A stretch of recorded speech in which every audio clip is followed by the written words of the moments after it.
Hello everyone, welcome to Z cam chemistry classes. भाई chemistry class 12 पहला chapter जिसका नाम है विलेन, उसका ही हमारा लास्ट लेक्चर है। लेक्चर नंबर कितना भाई? 19। भाई इसका मतलब इससे पहले हमारे 18 लेक्चर हो चुके हैं जिसमें हमने विलेन वाले चैप्टर को बहुत ही डिटेल से वन बाय वन चीजें सारी चीजें देखी। भाई एनसीईआरटी की कोई चीज हमने छोड़ी नहीं है इसमें ना, सारी चीजें पढ़ रखे हैं। ये हमारा लास्ट लेक्चर और इस लेक्चर में हम पढ़ने वाले हैं दो टॉपिक जिनका नाम है हमारा असामान्य मोलर द्रव्यमान और दूसरा वांट ऑफ गुणांक यानी वांट ऑफ फैक्टर।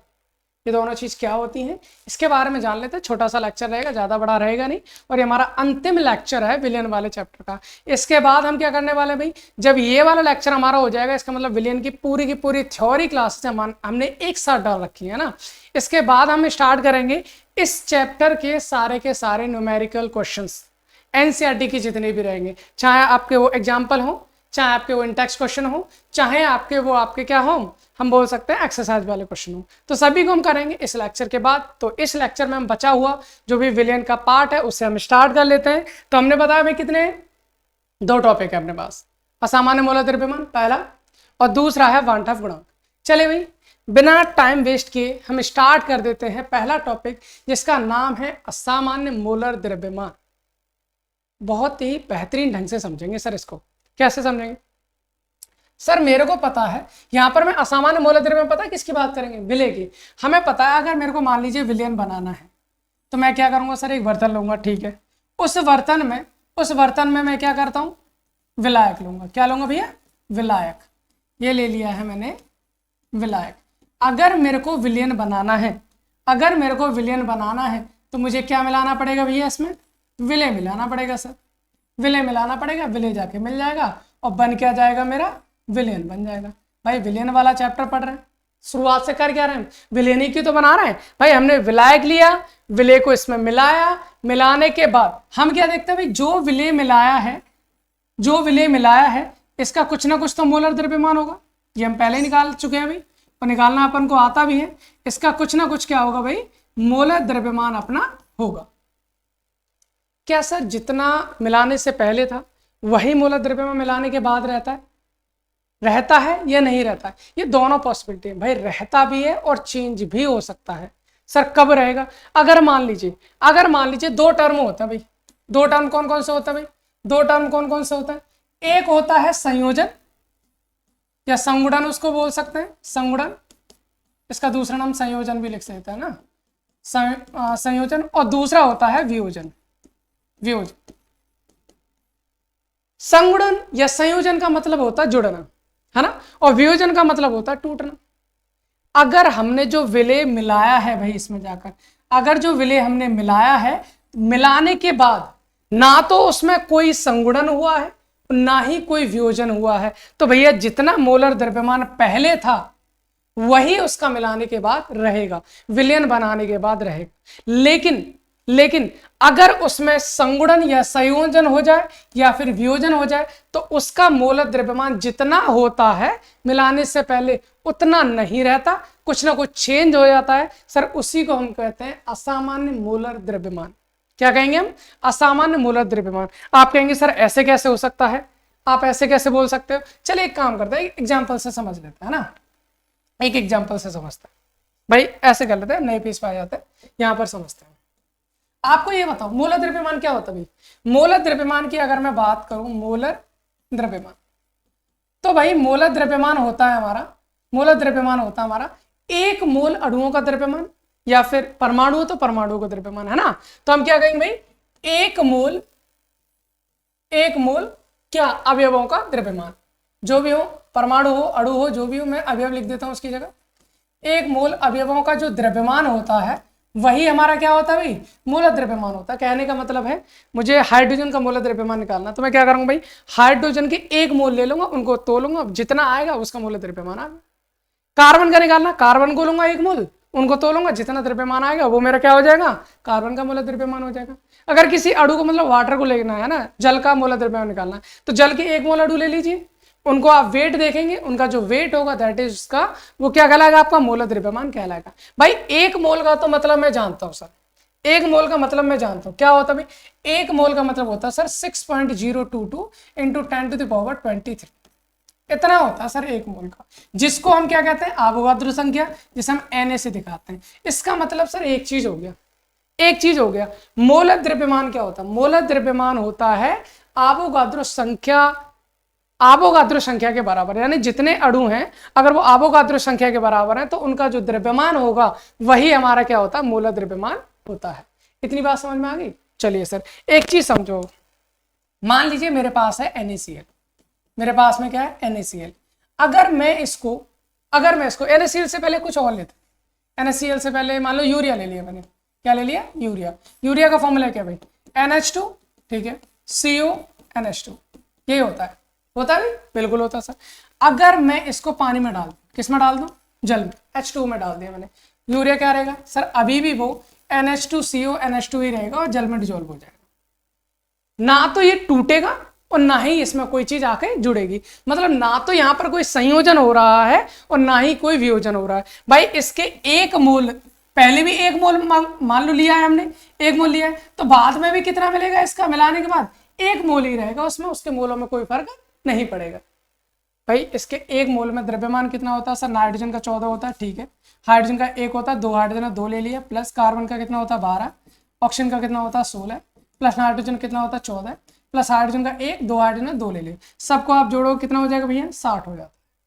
यूरिया का मोलर द्रव्यमान कितना हो जाएगा? 60। सर मिलाने के बाद कितना रहा? 60 रहा। कोई अंतर रहा सर? कोई अंतर नहीं रहा, ना तो यहां पर संयोजन हो रहा है ना ही कोई वियोजन हो रहा है। तो जितना द्रव्यमान इसका पहले था उतना ही इसका मिलाने के बाद भी रहा।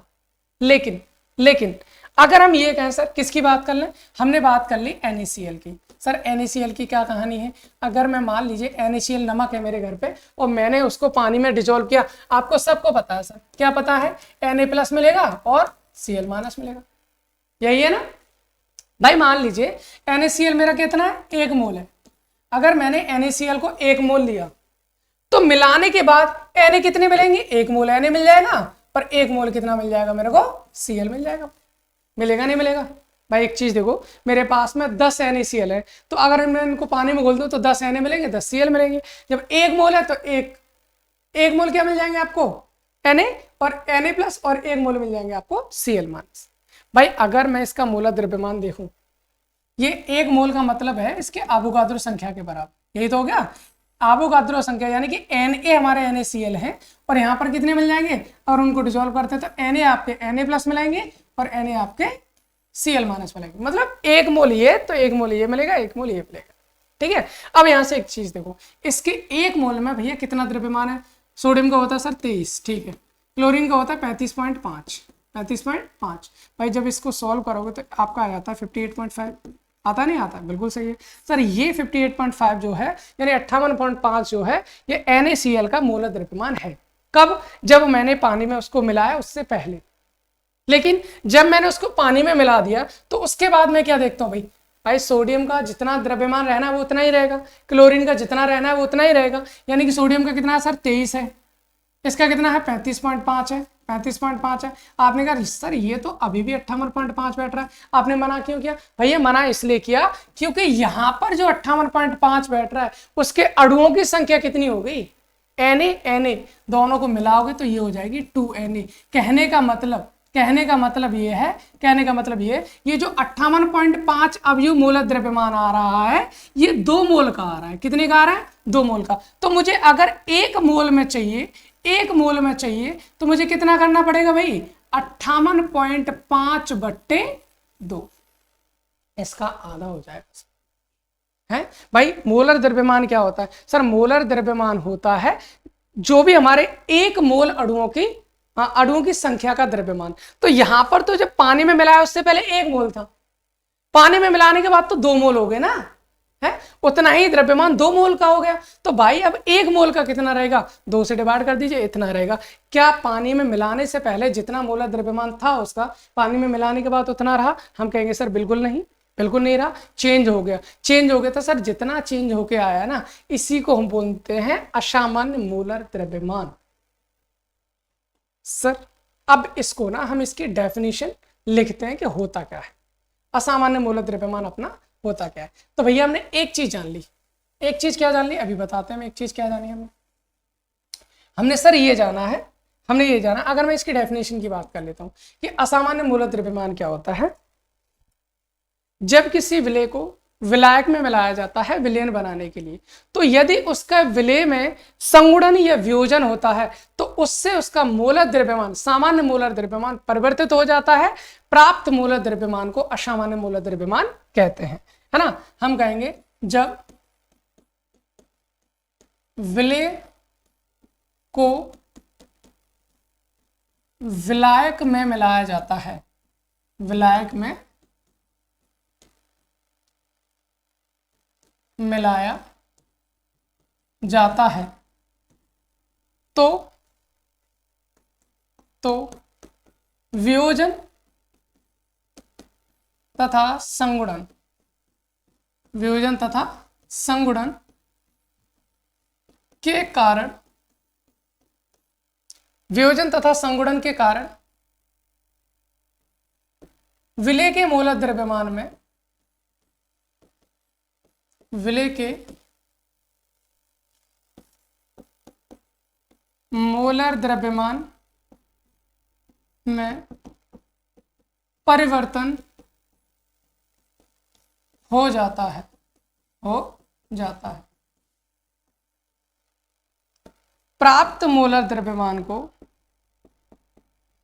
प्राप्त मोलर द्रव्यमान को असामान्य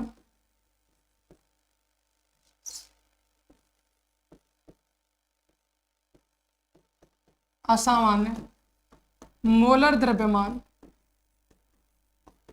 कहते हैं,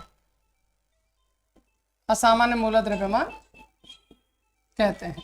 तो उम्मीद करता हूं भाई आपको ये चीज समझ में आ रही होगी कि असामान्य मोलर द्रव्यमान हमारा क्या होता है ना भाई। असामान्य मोलर द्रव्यमान आपका क्या होता है, ये चीज आपको समझ में आ रही होगी। हमने क्या कहा सर, हमने ये कहा था अगर मान लीजिए किसी भी विलेय को हम विलायक में मिलाते हैं तो उसमें यदि वियोजन हो रहा है या फिर संयोजन हो रहा है तो उस वजह से उसके मूलक द्रव्यमान में परिवर्तन आ जाता है, तो प्राप्त जो मूलक द्रव्यमान उसका होता है उसे हम कहते हैं असामान्य मूलक द्रव्यमान। सर एक बार इस चीज को और बता दो कि वियोजन क्या होता है और संयोजन क्या होता है या संगुणन क्या होता है। भाई मैं इस चीज को क्लियर कर देता हूं अगर आपको नहीं पता है तो। अगर हम बात करें वियोजन की, किसकी बात करें, वियोजन। वियोजन का मतलब होता है टूटना, वियोजन का मतलब क्या होता है, टूटना। जैसे मान लीजिए हमारे पास NaCl था, ठीक है सर, NaCl टूटने के बाद किसमें टूट गया हमारा Na+ और Cl-, तो भैया ये हमारा वियोजन हो रहा है, जो अपने आयनों में टूट जाते हैं वो वियोजन हो गया। और संयोजन क्या होता है भाई, दूसरा टर्म हमारा क्या था, संगुणन,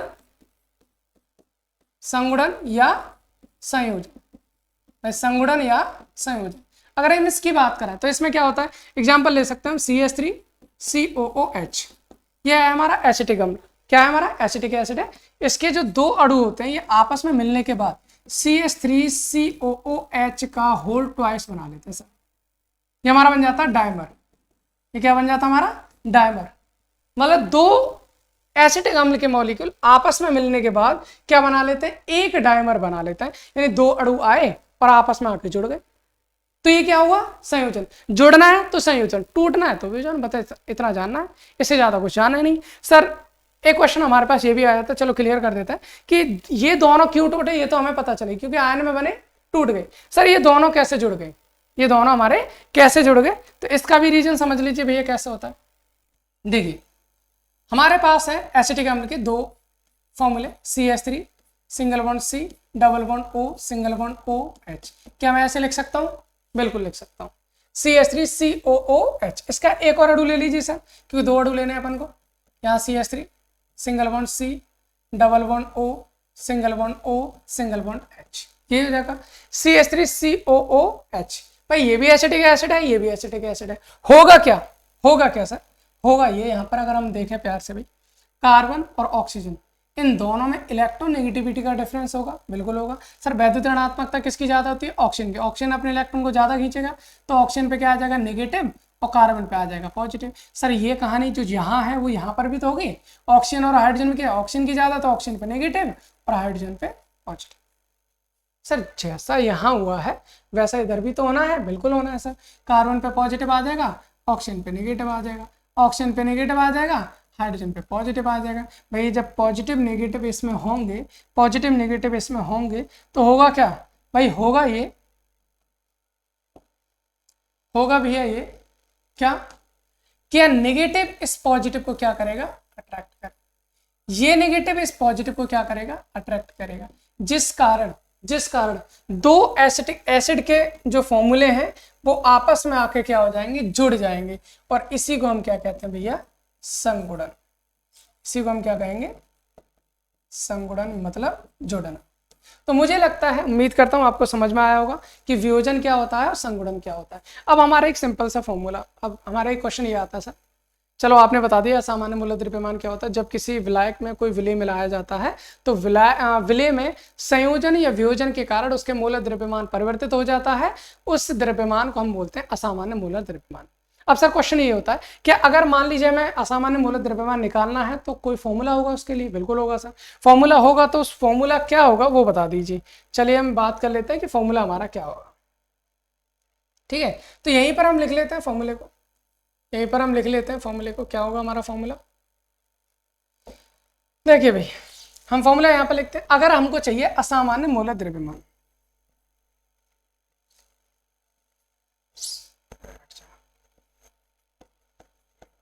असामान्य मूलक द्रव्यमान अगर हमको चाहिए तो हमें क्या करना पड़ेगा भैया, उसका सामान्य मूलक द्रव्यमान पता होना चाहिए। ठीक है सर, हमें चाहिए सामान्य मूलक द्रव्यमान। ठीक है सर, सामान्य मूलक द्रव्यमान ले लिया, उसको डिवाइड कर देना आपको आई से, उसको डिवाइड कर देना आपको आई से। सर ये आई क्या है, ये आई क्या है भाई, ये आई है हमारा वांट ऑफ गुणांक। ये आई हमारा क्या है, वांट ऑफ गुणांक। अब कहेंगे सर ये क्या है, वही तो हमारा जो दूसरा टॉपिक है ना वही पढ़ना है। तो यहाँ पर हमारा क्या हो गया भैया, यहाँ पर हो गया असामान्य मूलक द्रव्यमान। अगर हमें निकालना है तो हमें सामान्य मूलक द्रव्यमान लेना है और उसको डिवाइड कर देना है किससे, हमारा आई की वैल्यू से, आई की वैल्यू से। और आई क्या होता है हमारा, आई यहाँ पर होता है वांट ऑफ गुणांक, जो कि हमारा दूसरा टॉपिक है। तो भाई इस लेक्चर में हम कितनी चीजें करने वाले हैं, दो चीजें करने वाले हैं, एक असामान्य मूलक द्रव्यमान और दूसरा वांट ऑफ गुणांक। तो अब हम वांट ऑफ गुणांक को जान लेते हैं। हमने कहा सर जब विलेय को विलायक में मिलाएंगे तो विलेय में वियोजन या संगुणन के कारण उसका मूलक द्रव्यमान परिवर्तित हो जाता है। प्राप्त मूलक द्रव्यमान को असामान्य मूलक द्रव्यमान कहते हैं। अगर असामान्य मूलक द्रव्यमान निकालना है तो सामान्य मूलक द्रव्यमान बट्टे आई, आई क्या होता है, वांट ऑफ गुणांक। अब हम जान लेते हैं वांट ऑफ गुणांक क्या होता है। भाई ये वांट ऑफ गुणांक ना बहुत अच्छी सी चीज है, ये बहुत अच्छी सी चीज है वांट ऑफ गुणांक। क्यों है सर अच्छी सी, क्योंकि ये वांट ऑफ गुणांक जो होता है, कभी कभी हम क्वेश्चन सॉल्व कर रहे होते हैं और हमें समझ में नहीं आता हमारा आंसर क्यों गलत आ रहा है।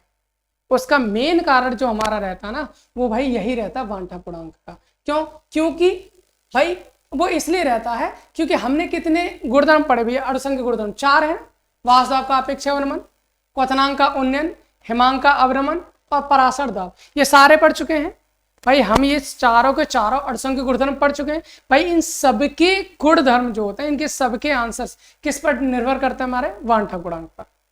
हमारे किस पर निर्भर करेंगे, वांट ऑफ गुणांक पर निर्भर करते हैं। अभी हम एक काम करते हैं, वांट ऑफ गुणांक को समझते हैं कि वांट ऑफ गुणांक हमारा होता क्या है।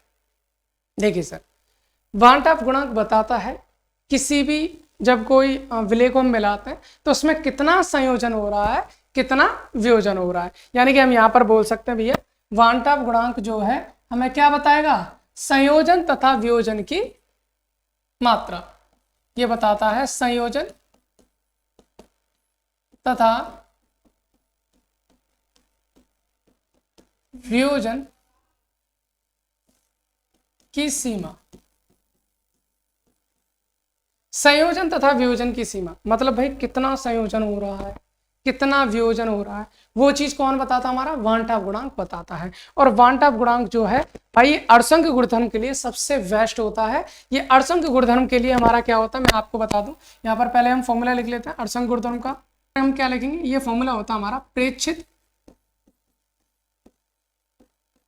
अणुसंख्यक गुण बट्टे हमारा हो जाएगा परिकलित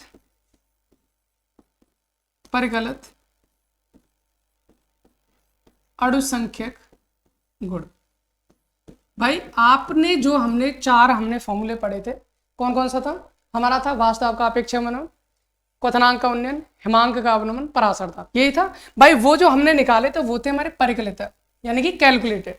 अभी जब उसमें वियोजन हो जाएगा या संयोजन हो जाएगा तो वैल्यू चेंज हो जाएगी, और वैल्यू चेंज हो गई तो वहां पर आई की वैल्यू भी क्या हो जाएगी, चेंज हो जाएगी। तो यहां से जो ऑब्जर्व अड़संग के गुणधर्म होंगे उन सब के लिए आपको सब में क्या करना पड़ेगा, आई से मल्टीप्लाई करना पड़ेगा, जिससे कि हमारे सारे के सारे अड़संग के गुणधर्म कुछ इस टाइप के हो जाएंगे, कुछ इस टाइप के हो जाएंगे। देखिए जरा इन्हें, है ना, हम ऐसे कर सकते हैं, जरा ध्यान से समझ लेंगे इसको।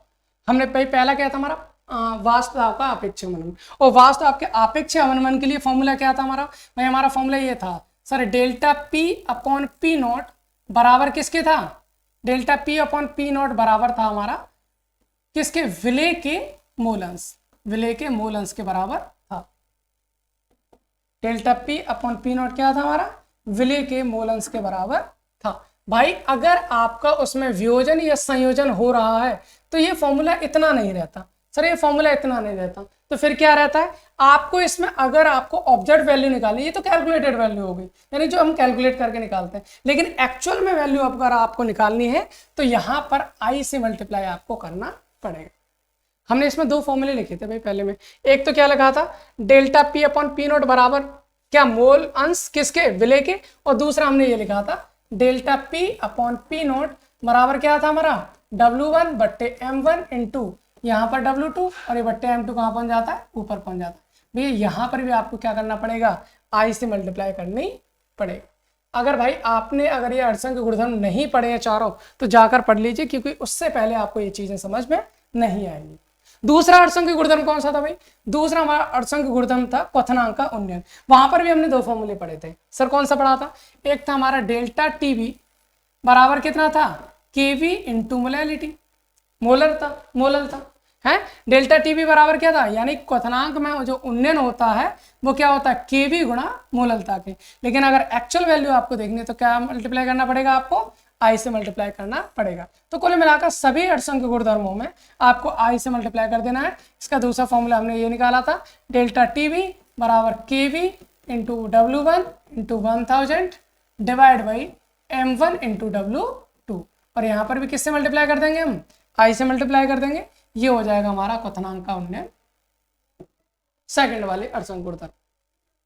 तीसरा कौन सा हो जाएगा भाई, तीसरा था हमारा हिमांक का अवनमन, जिसमें हमने निकाला था डेल्टा टी है बराबर कितना होता है, KF गुणा मोललता। तो भाई यहाँ पर भी क्या करना पड़ेगा, हमें आई से मल्टीप्लाई करना पड़ेगा, क्योंकि जितनी वैल्यू है ना, जो सारे फॉर्मूले हमने लिखवाए थे, जो सारे फॉर्मूले हमने पढ़े थे, उन सब में आपको आई से मल्टीप्लाई कर देना है। बाकी हमारा बिल्कुल सेम रहेगा, ठीक है ना, बाकी हमारा बिल्कुल सेम रहेगा, उसमें कोई भी अंतर नहीं रहेगा। तो यही होता है हमारे क्या, अड़संग के गुणधर्मों में वांट ऑफ गुणांक का महत्व, है ना, इसलिए हमारे आंसर्स क्या आते हैं, गलत आते हैं। अगर हम बात करते हैं लास्ट का, हमारा अंतिम कौन सा था, पराशर दाब, और पराशर दाब का फॉर्मूला क्या था भाई हमारा, पाई v इजिकल टू NST। तो यहाँ पर भी आपसे क्या कर देना है, आपको आई से मल्टीप्लाई कर देना है, और ये आपका फॉर्मूला निकल आएगा पाई v इजिकल टू INST। तो मुझे लग रहा है भाई जितने भी अड़संग के गुणधर्म आपको निकालने हैं तो वहां पर आई का विशेष ध्यान रखें। अगर कोई भी जैसे विलेय हम मिला रहा है, अगर विलेय आपका अवाष्पशील है, या फिर आपका हम बोल सकते हैं कि वो आपका आयनों में नहीं टूटता है ना, आयनों में नहीं टूटता है, तो वहां पर आप आई लगाओ मत लगाओ, उसके लिए सेम कहानी है। क्यों, क्योंकि आई की वैल्यू वहां पर सदैव कितनी रहेगी, एक रहेगी, क्योंकि वो तो टूटेगा ही नहीं, उसका मूलक द्रव्यमान भी सेम रहेगा, है ना। लेकिन अगर वहां पर क्या हो रहा है भाई, हम बोल सकते हैं अगर वहां पर संयोजन हो रहा है या वियोजन हो रहा है, तो वहां उस केस में आई की वैल्यू चेंज हो जाती है, या तो आई की वैल्यू 1 से ज्यादा रहेगी या 1 से कम रहेगी। कहने का मतलब हमारा ये भाई, आई की वैल्यू हमारी 3 रहती है। आई की वैल्यू आपकी 1 के बराबर भी हो सकती है, आई की वैल्यू 1 से ज़्यादा भी हो सकती है, और आई की वैल्यू आपकी 1 से कम भी हो सकती है। अब ये तीनों कंडीशन क्या होता है भाई, अगर मान लीजिए हमने विलेय मिलाया, वो अपने आयनों में टूट गया, अगर वो टूट रहा है यानी वियोजन हो रहा है, अगर वियोजन हो रहा है तो वहां पर आई की वैल्यू सदैव क्या रहेगी भाई, आई की वैल्यू 1 से ज़्यादा रहती है। लेकिन अगर क्या हो रहा है भाई, संगुणन हो रहा है, मतलब जुड़ रही हैं चीजें, और जुड़ रही है तो वहां पर आई की वैल्यू क्या रहेगी, 1 से कम हो जाएगी। लेकिन क्या है, अगर आई की वैल्यू यहां पर हम बोल सकते हैं ना तो वियोजन हो रहा है और ना ही संयोजन, ना वियोजन ना संयोजन, यानी संगुणन, कुछ भी बोल सकते हैं, संयोजन या संगुणन ना वियोजन हो रहा है ना संगुणन हो रहा है, तो वहां उस केस में आई की वैल्यू हमेशा क्या रहती है हमारी 1 रहती है। आई की वैल्यू हमेशा क्या रहती है हमारी 1 रहती है। तो क्वेश्चन में देख लीजिए भाई, अगर वो आयनों में टूट रहा है या नहीं टूट रहा है, वियोजन हो रहा है या नहीं हो रहा है, वैसे वो बोल देता है भाई यहाँ पर ये वियोजन हो रहा है, यहाँ संयोजन हो रहा है, और नहीं बोला तो फिर आप देख लीजिए वहां पर क्या कि आपका ऐसा कोई विलय मिलाएगा जो आयनों में नहीं टूटता, तो वहां पर उस केस में आई की वैल्यू सदैव हमारी 1 रहती है। इनके केस में क्या हो जाएगा, आई की वैल्यू चेंज हो जाएगी। अब चेंज हो जाएगी तो भैया कितनी चेंज हो जाएगी, वैल्यू कितनी रखनी है हमें, वो चीज भी तो हमें पता होना चाहिए, बिल्कुल पता होना चाहिए। चलिए हम एक काम करते हैं, अब हम देखते हैं संयोजन के केस में, संयोजन के केस में आई की वैल्यू क्या हो। भाई संयोजन के केस में अगर मैं आई की वैल्यू देखूं तो संयोजन भी मेरा, पहले वियोजन देखते हैं, पहले हम देखते हैं वियोजन, उसके बाद संयोजन देखते हैं। वियोजन, वियोजन में आई की वैल्यू मेरे को निकालनी है, तो भाई वियोजन भी मेरा 2 प्रकार का होगा। वियोजन भी मेरा कितने प्रकार का होगा, 2 प्रकार का होगा। सर कौन कौन सा होगा, पहला होता है हमारा पूर्ण वियोजन, पूर्ण वियोजन, पूर्ण वियोजन मतलब, पूर्ण वियोजन का मतलब क्या है सर, पूरी तरह से टूट जाए, ऐसा भी हो सकता है। और एक होता है हमारा अपूर्ण वियोजन, अपूर्ण वियोजन।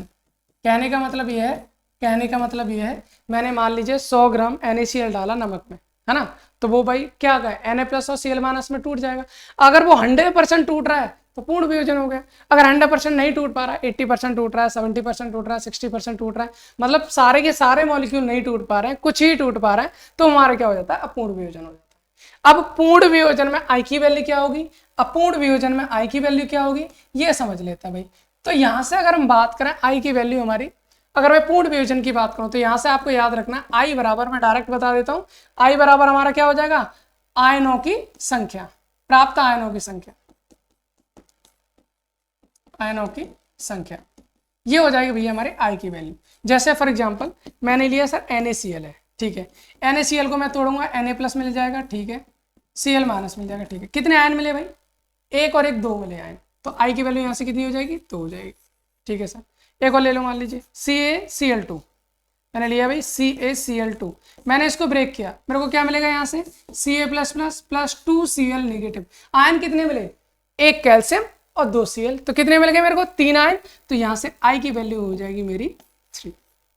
उम्मीद करता हूँ इतनी बात आपको समझ में आ रही होगी, इसमें कोई भी प्रॉब्लम नहीं रहेगी, क्योंकि ये कंप्लीटली टूट गया ना, कंप्लीट टूट गया तो हमारा ये आंसर आपका आ जाएगा। तो पूर्ण वियोजन में आपको करना क्या है, पूर्ण वियोजन में आई की वैल्यू निकालनी है, तो बस आयनों की संख्या देख लीजिए कि टूटने के बाद कितने आयन बनने हैं, जितने आयन बनने हैं उतने आयनों की संख्या हो गई।